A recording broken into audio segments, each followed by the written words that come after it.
500 years ago, a single man set off a chain reaction that, well, it permanently altered everything. Religion, politics, even the German language. We're talking about Martin Luther. It's a fantastic story. I mean, it's a classic underdog tale, really. A person starts off just looking for his own, spiritual peace. Right, he's not trying to start a revolution. Not at all. But his own conscience forces him to confront the single most powerful organization in Western Europe at the time, the church. And the craziest part is that the whole thing was fueled by this one core idea. That knowledge should be accessible. Exactly. That this fundamental information should be available to every single person, no matter who they are. We're going to track his journey from a promising law student destined for a wealthy life to a tormented monk, and then finally to the accidental revolutionary. Okay, so let's start at the beginning. Luther's born in 1483. This is in modern-day Germany. Right, in a town called Eisleben. Yeah. And his father, Hans, was an incredibly ambitious man. He wasn't born into money, right? Not at all. He worked his way up from poverty, made a name for himself in the copper mining industry, and he had very, very clear plans for his son, Martin. He wanted him to be a lawyer. A lawyer. It was the best job you could get back then. It meant money, respect, stability. And Martin was he was studying law at the University of Erfurt. He was on the perfect track. But then fate and, well, a pretty terrifying thunderstorm steps in. This is in the summer of 1505. Luther's walking home, gets caught in this awful storm, and lightning strikes dangerously close to him. And back then, an event like that, that's not just weather. No, it's a direct sign from God. Yeah. He genuinely thought he was going to die. So in this moment of just sheer panic, he cries out this vow. He says, "Help me, St. Anne. I will become a monk." And he actually does it. Immediately. He survives the storm. He drops out of law school, which his father was furious about. And he enters this very strict Augustinian monastery. Can you imagine that shift from university life to this? It's extreme. It was a life of constant prayer, fasting, confession, just this brutal discipline in a cold stone cell. He was looking for some kind of certainty that he was saved. But he never finds it. That's the key part. He does all the work, all the prayers, everything the church tells him to do, but he still feels inadequate. He's tormented. The question for him is, how can a sinful person ever be good enough for a perfect God? All that physical work just wasn't fixing the spiritual anxiety he felt. But he was obviously incredibly smart. Oh, impossible to ignore. His superiors saw how committed he was to studying the scriptures.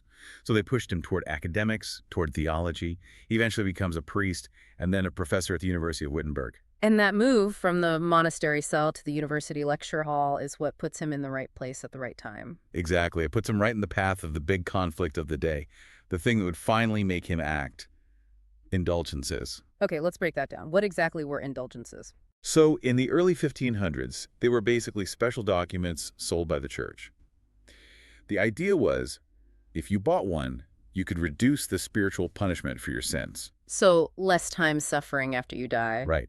Or even for a loved one who had already passed away. It sounds like a spiritual get-out-of-jail-free card. It was marketed that way. There was this one monk, Johann Tetzel, who was famous for his sales pitch.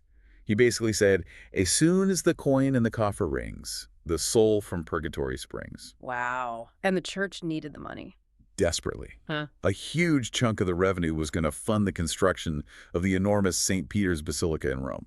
But for Luther, watching this from his university, the reason for the fundraising didn't matter. Not at all. He saw poor people, his own parishioners, spending the little money they had on these pieces of paper, terrified for their dead relatives. And it just clashed completely with what he was finding in his own study of the Bible. Exactly. He'd come to believe that salvation wasn't something you could earn through works or, payments.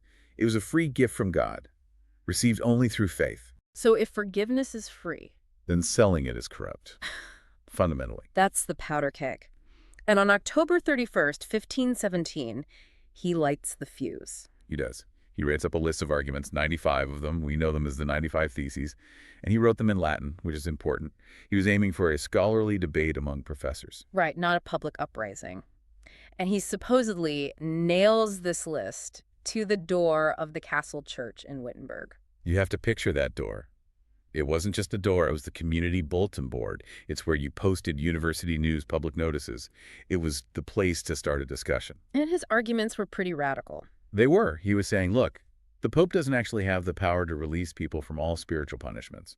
And more importantly, the church needs to stop acting like a collection agency, and get back to its real job, teaching the Bible. Now, this is where technology completely changes the story. 100%. If this had happened a century earlier, a few monks would have copied it by hand, and it probably would have stayed a local argument in Wittenberg. But this is after Gutenberg.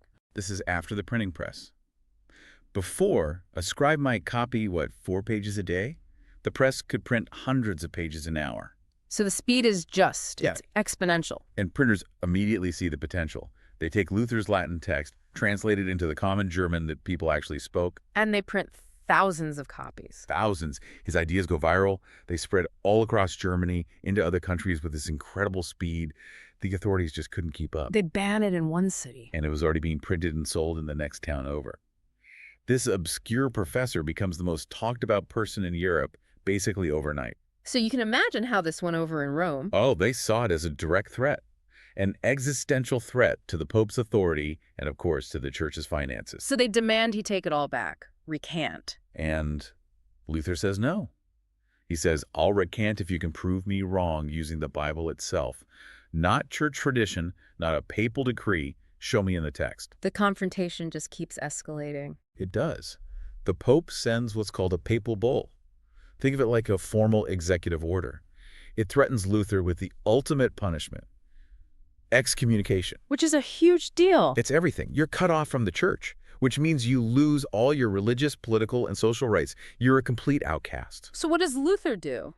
In this incredible act of defiance, he takes the papal bull and he burns it. Publicly. Wow. So he's not just disagreeing anymore. No, he's signaling a complete and total break. This is no longer a debate. It's a revolution. And now the political leaders have to get involved. They have to. In 1521, the Holy Roman Emperor Charles V calls this massive meeting the Diet of Worms. It sounds like a strange name. It's just the imperial assembly, held in the city of Worms. And Luther is summoned to appear before the emperor and all the most powerful princes of the realm. The stage couldn't be bigger. They ask him again one last time, will you take back your teachings? And he gives this legendary speech. He basically says he cannot and will not act against his own conscience, declaring it is held captive by the word of God. That's a monumental statement. He's putting his individual conscience, guided by his own reading of the Bible, above the Pope, above the emperor, above everyone. It's a radical idea of personal responsibility. And because he refuses to back down, the emperor declares him an outlaw and a heretic. Which meant anyone could legally kill him. Yes. No consequences. He had to get out of Worms immediately. But he had friends in high places. He did. His protector, Prince Frederick the Wise, arranged a kidnapping on Luther's way home. Masked horsemen grab him. But they're actually the good guys. They're his guys. They take him into hiding at the remote Wittenberg castle to keep him safe. He had to grow a beard, use a fake name, Knight George. He just disappears from the map. And while he's in hiding, he starts his most important work. The most important. He undertakes this massive project, translating the entire New Testament from the original Greek into common, everyday German. The impact of that is it's hard to overstate. It is. Before this, only priests and scholars who knew Latin could read the Bible. Everyone else just got the priest's interpretation. And now? Now, for the first time ever, the central text of Christianity is in the language people speak at home, at the market. Anyone who could read could access it directly. It completely changes the relationship between a person and God. You don't need the priest as the middleman anymore. And it had a huge non-religious impact, too. Luther's Bible was read so widely across so many different German-speaking regions. It standardized the language. It helped create a single, unified German language for generations to come. So Luther's ideas grew into a whole new movement, Protestantism. Right. They were called Protestants because they were protesting the practices of the established church. The core beliefs were pretty straightforward. Very. Salvation through faith alone, not by works or money.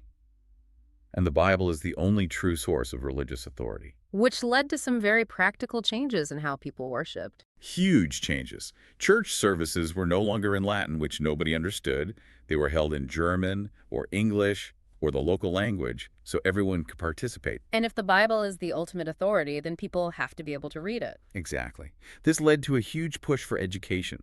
New schools were founded specifically to teach children how to read so they could study the scriptures for themselves.